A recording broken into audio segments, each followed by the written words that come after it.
Limit Form Sora. It's a complete monstrosity, both in terms of programming and also when it's mastered. But it's a very fun monstrosity, at least when you're playing as it. Once you've mastered his style, you'll be able to perform ridiculous combos like what you're seeing now. As is standard for the mod, the speed of his combo cancel windows has been improved. You can also jump, guard, dodge, or move out of these attacks with a normal combo opportunity. However, none of this applies to his limit attacks. More on that later. Sonic Blade and Ragnarok can now be used while airborne, allowing for the drive form to have more options than Hurricane Blast in the air. Sonic Blade, Ars Arcanum, and Strike Raid can have their finishing command activated early by pressing triangle while the first animation is playing. In the case of Strike Raid, you can continue with the normal tosses of the Keyblade even after the finishing command is used. Sonic Blade and Ars Arcanum can have their ending command looped by pressing triangle much later into the finishing animation. Alright, now let's get into what really sets this drive form apart from others. For one, it's held to mod. The reason I couldn't just let the player do all kinds of maneuvers out of limits is because if the form gauge hits 0 with these options available, the form forcefully reverts. The AI on limit form then forgets to remove the limit activation properties, causing you to no longer be able to drive, summon, use limits, or have a regenerating MP bar until you leave the room. Fucking limit form. I tried just building in special input properties as I normally would into the moveset file itself. Unfortunately, this just stopped any of the limits from working at all due to me trying to build on top of someone's janky code. This form would have to be tackled in a different way, and this was when I got a really good idea. TR15 is a function that runs every single time the AI detects itself landing a hit. I decided to build this in the Limit Form Sora, making it so that each time a hit was landed, the special inputs could be activated as soon as the hitbox connected.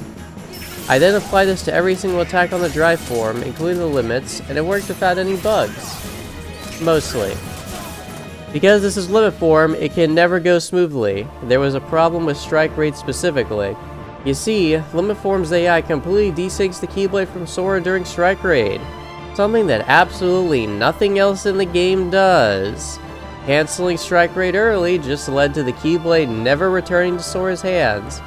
And this works out about as well as you'd expect. He's not a boxer.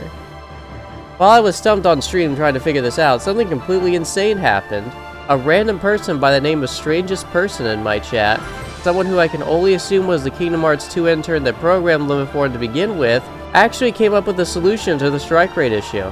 It turns out that I could just write exception cases to stop the strike rate from canceling early by checking the specific hitbox IDs of strike rate, and just giving past the rest of the function if it was those hitbox IDs. Then, on the animation Sora retrieves the Keyblade, we play an invisible 0 damage hitbox with no effect whatsoever, which would then let the player activate the special animation cancels. Everybody pause the video and comment, "Thanks, Strangest Person, for overcoming more than a decade of jank programming." They've earned the praise. Anyway, we did all that work and strike rate is still the worst limit by far, so that's great. Moving on, now that we have an actual system in place for our special inputs, it would probably be best for me to tell you all what they are. So, when an attack hitbox lands and the corresponding input is held, this attack will activate. R2 is for Sliding Dash, the right analog stick to the left is Ripple Drive, the right analog stick to the right is Hurricane Blast, and the right analog stick down is Zantetsuken. Keep in mind this works in the air or on the ground, regardless of which attack you choose. When using dodge roll with enemies around, these special inputs will also trigger a corresponding attack after a delay. R2 for Sliding Dash, and the right analog stick to the right for Hurricane Blast. The other ones were not included as this would allow for way too much iframe juggling. Hurricane Blast in particular has received multiple notable changes as well. The special input variant of it will make Sora fall downward instead of staying up, but the regular combo input of it will have him tracked based on the position of the opponent. Additionally, when using the regular combo input of it, activating a special input variant of any attack on the last hitbox will shoot Sora down to the ground much faster than other attacks. Not only this, but you can walk out of the special input variant after a while if you are close to the ground. Each Ragnarok projectile can be used to trigger a different special input as well, and using these while Sora is still in the recoil animation from shooting them will also shove him down to the ground faster, similar to the last hit of Hurricane Blast. Congratulations! You made it to the end of the summary. Now I'm gonna destroy some enemies so you can see how good Limit Form is.